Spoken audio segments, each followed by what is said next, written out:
ప్రామాణికంగా చూపిస్తున్నారు. మూడవ అన్ని జనుల లక్షణం చూసుకోండి. మళ్ళీ యేసుక్రీస్తు దగ్గరికి వెళ్దాం. మత్తయి సువార్త. మీకు ఎవరు ఏది చెప్పినా బైబిల్లో ప్రామాణికంగా ఆధారాలు చూపిస్తేనే దేన్నైనా సరే మీరు నమ్మాలి. మత్తయి సువార్త 6వ అధ్యాయం 7వ వచనం. మత్తయి సువార్త 6వ అధ్యాయం 7వ వచనం. మత్తయి సువార్త 6వ అధ్యాయం 7వ వచనం. మరియు మీరు ప్రార్థన చేయనప్పుడు ఆపండి. అన్ని జనులు ప్రార్థన చేస్తారండి అండి. వాళ్ళ భజనలు అలా ఉంటాయి కదా, అదే ప్రార్థన. అర్థం చేసుకోండి. వాళ్ళకి పోలిక చెప్తున్నాడు అనమాట. అన్ని జనులు వలే.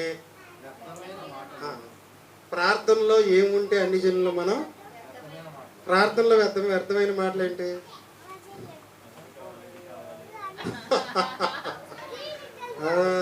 ఏది అడగమన్నాడో అది అడగకుండా ఏది అడగొద్దన్నాడో. మన సంఘాల్లో దీర్ఘ ప్రార్థనలు గొలుసు ప్రార్థనలు ఉండవు కాబట్టి బతికిపోయాం. కానీ బయటికి వెళ్తే తగులుకుంటే ప్రార్థన అవదండి. ఒక ఆయన భోజనాలన్నీ వడ్డించక ముందు ప్రార్థన చేయాలి. పొరపాటును మర్చిపోయారంట. అందరికి వడ్డించేసారంట. ప్లేట్లో టకటకటక వడ్డించుకుంటూ వెళ్ళిపోయారంట. వడ్డించేసిన తర్వాత గుర్తొచ్చిందంట. అందరూ ఇలా రౌండ్ కూర్చున్నారంట. అయ్యగారు ప్రార్థన చేయటం మర్చిపోయానంటే ఈయన ప్రార్థన తగులుకున్నాడంట.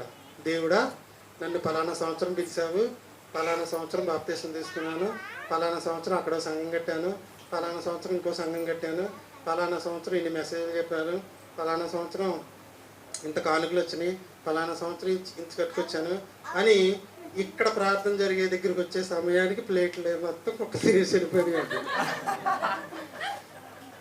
ఎంతసేపు చేయాలండి? అయ్యగారు ప్రార్థన చేయండి అంటే, దేవుడా, ఆహారం ఇచ్చినందుకు నీకు ధన్యవాదాలు, క్రీస్తు నామమున నీకు కృతజ్ఞతలు, ఈ ఆహారంలో ఎటువంటి చెడున్నా తొలగించు, ఈ ఆహారం ద్వారా నాకు మంచి ఆరోగ్యం ఇవ్వు, ఆహారం పెట్టిన ఆయన్ని దీవించు. 4 ముక్కలు. దేవుడితో చాలా జాగ్రత్తగా మాట్లాడాలి. ఇప్పుడు ఈయనంతా ఏం చేశాడంటే వ్యర్థమైన ప్రార్థన. ఒక ఆయనకంటండి ఏదో ఊరి నుంచి వచ్చి సంఘంలోకి వచ్చి ఫస్ట్ చెప్పాడంట రాగానే, అయ్యా నాకు ఒక 5 నిమిషాలు పాఠం ఇవ్వండి అన్నాడంట. మనకు ఆల్రెడీ టైం టేబుల్ ఫిక్స్ అయిపోతుంది కదా, మీకు తెలుసు కదా. వచ్చిన తర్వాత ఇవ్వకపోతే తప్పదని చివరి 5 నిమిషాలు ఇచ్చాము అనుకుందాం. ఇస్తే ఆయన ఏం చేసాడంటే ప్రార్థనలోనే ప్రసంగం చెప్పేశాడు. ఆయన నేర్చుకొచ్చాడు. చూసారు ఆ ప్రసంగం? తండ్రి, ప్రార్థన చేసుకుని నీ పిల్లలు ఇక్కడ ఉన్నారు, నీ పిల్లలు వింటున్నారు అని కళ్ళు మూసుకొని ప్రార్థన చేస్తూనే పాఠం అరగంట చెప్పేశాడంట. మన న్యాయంగా ఉందా? ప్రార్థన అనేది ప్రార్థన లాగానే ఉండాలి, మెసేజ్ అనేది మెసేజ్ లాగానే ఉండాలి. ప్రార్థన గురించి మనందరికీ తెలుసు. మళ్ళీ ఒకసారి చదవండి. నీ ప్రార్థన అన్ని జనుల ప్రార్థన వలె ఉందా, దైవజనుల ప్రార్థన వలె ఉందో చూసుకోండి. చదవండి ఒకసారి. మత్తయి సువార్త 6వ అధ్యాయం 7వ వచనం.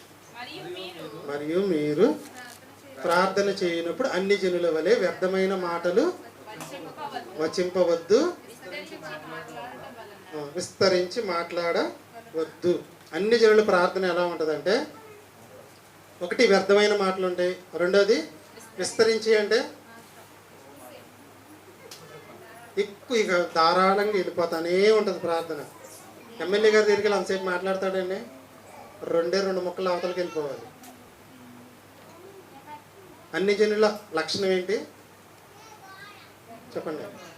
వ్యర్థమైన మాటలు ప్రార్థనలో ఉన్న, విస్తరించి ప్రార్థన చేసిన, అది అన్ని జనుల లక్షణం. మరి మన లక్షణం ఏంటి? అన్ని జనుల ప్రార్థన ఎలా ఉంటుంది? ఆ ప్రార్థనలో వ్యర్థమైన మాటలు ఉంటవి, ఇంకోటి విస్తారమైన మాటలు ఉంటాయి. మరి దైవజనుల ప్రార్థన ఎలా ఉండాలి? 6వ అధ్యాయం 6వ వచనం. అదే దాంట్లో మనం చూసుకున్నాం. అక్కడే 6వ అధ్యాయం 6వ వచనం. ఇది దైవజనులు చెప్తున్నాడు. నీవు ప్రార్థన చేయనప్పుడు నీ గదిలోనికి వెళ్ళి తలుపు వేసి ఆల్ నైట్ చేసుకుని నిన్ను ఎవరేమనరు. నేను ఇక్కడ ఆల్ నైట్ ప్రార్థన పెట్టాను అనుకోండి, అందరు నిద్ర చేడిద్ది. నీకు రహస్యమైన ప్రార్థన ఎంతసేపు కావాలంటే అంతసేపు తలుపేసుకుని చేసుకో. ఎక్కడ చేయొద్దు? సంత వీధుల్లో చేయొద్దు, చర్చిల్లో చేయొద్దు అని అర్థం. ప్రార్థన అంటే రెండు ముక్కలు సరిపోద్దండి. పిల్లలు బాగా నేర్చుకున్నారండి. పాఠం చెప్పే నాకు మంచి జ్ఞానం, వినేవారికి గ్రహించుకునే మనసు చాలు. ఇంటికాడ కూడా అదే చేయరు. వాళ్ళకి ఆ దేవుడు పరిశుద్ధాత్ముడు తోడండి ముందుకు నడిపిస్తాడు. ఎలా చేయాలండి ప్రార్థన? వ్యర్థమైన మాటలొద్దు, విస్తరించవద్దు. వ్యర్థమైన మాటలొద్దు, విస్తరించవద్దు. మరి ఎలా చేయమన్నాడు? 6 చూడండి. దైవజనుల లక్షణం. నీవు ప్రార్థన చేయనప్పుడు నీ గదిలోనికి వెళ్ళి తలుపు వేసి రహస్యమందున్న నీ తండ్రికి ప్రార్థన చేయము. అప్పుడు నీకు రహస్యమందు చూచున్న నీ తండ్రి నీకు ప్రతిఫలం ఇచ్చును. నువ్వు వ్యర్థమైన మాటలు, విస్తరించే మాటలు ప్రార్థనలో ఉంటే ప్రతిఫలం అనేది రాదు. ఇక్కడ మనం అందరం కూర్చున్నామండి. నేను ఒక 2 గంటలు ప్రార్థన చేశాను అనుకోండి, వచ్చేవారం వస్తారు మీరు. ఇక్కడ ఏది ఆ సమయం సందర్భాన్ని అవసరంగా 2 ముక్కలు ప్రార్థన చేసుకుని ఇంటికి వెళ్ళిన తర్వాత నీ ఇష్టం ఎంతసేపు అయినా చేసుకో. అది నీకు తండ్రికి రహస్యం, దానికి ప్రతిఫలం వస్తుంది. ఇక్కడ ఉన్నప్పుడు ఎలా చేయాలి అంటే ఒక సంక్షిప్తంగా వ్యర్థమైన మాటలు లేకుండా, ఉదాహరణ సర్వేశ్వర గారు బాబు గారు ప్రార్థన చేస్తే ఏమంటారంటే, హరిబాబుని దీవించండి, కావ్యాన్ని దీవించండి, కోడేశ్వరం దీవించండి, లేఖనం దీవించండి, కోడేశ్వరం దీవించండి, యాకోబు గారిని దీవించండి, అలావని దీవించండి, వాళ్ళని దీవించండి, వాళ్ళని దీవించండి, వాళ్ళని దీవించండి. సంఘం మొత్తం పేర్లని చెప్పుకొస్తున్నాడు అనుకోండి. ఆయన అలా ఇప్పుడు చెప్పడం ఏమంటాడంటే, అందరిలో ఎవరికైనా ఏదైనా సమస్య ఉంటే తీర్చండి. ఒక్క ముక్కలు అయిపోయింది.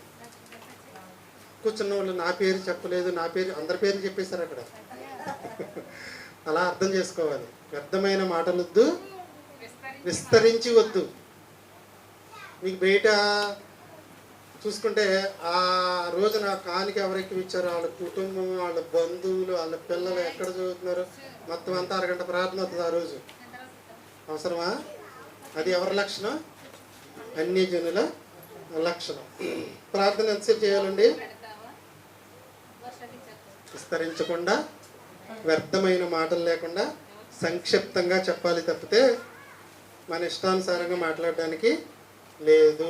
కానీ దేవుని ప్రజల ప్రార్థన ఎలా ఉండాలి అంటే పట్టుదలతో ఉండాలి.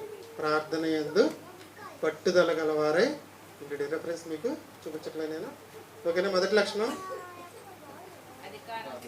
హెచ్చించుకునే లక్షణం, అధికార దాహం కలిగిన లక్షణం.